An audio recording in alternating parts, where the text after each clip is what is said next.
Okinawa? Yeah. Pieces on a board, each one symbolizing an American Air Force squadron or an American aircraft carrier with thousands of U.S. Navy sailors on board.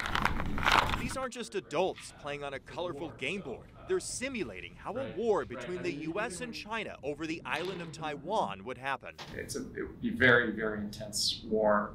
This is the Center for Strategic and International Studies in Northwest D.C.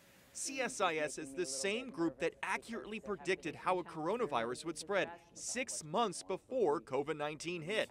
This retired Marine colonel and retired Army captain have decades of analytic experience, and now they have their eyes on another potential threat to American lives. In the space of 3 weeks, we lose dozens of ships, hundreds of aircraft, and thousands of personnel.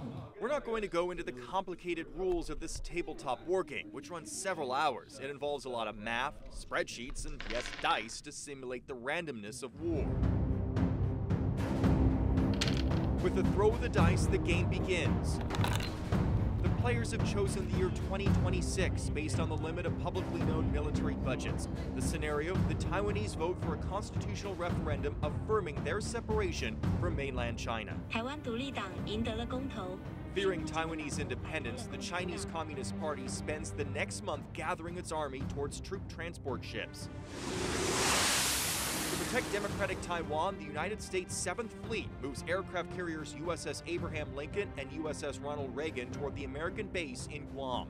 China strikes with a massive surprise missile attack. These are very precise missiles that we're talking about. They exist literally in the thousands. Lincoln is sunk.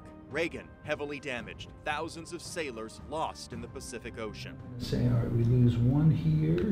We no longer have, for example, amphibious aircraft that can go out and pick up survivors. We may or may not be in a position to pick up survivors immediately. The same Chinese attack strikes American air bases in Japan and Guam.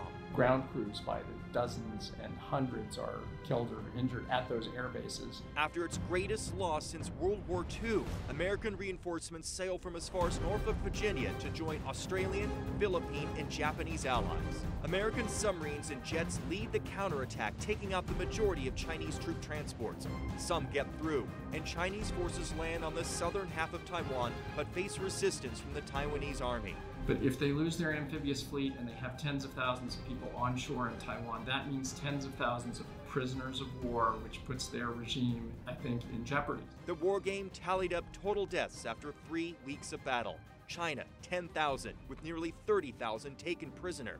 Taiwan, around 5,000 service members killed, with more civilian casualties. As for America, around 5,000 service members killed and many more wounded. We lose about half as many killed in 3 weeks as we did in 20 years in Iraq and Afghanistan.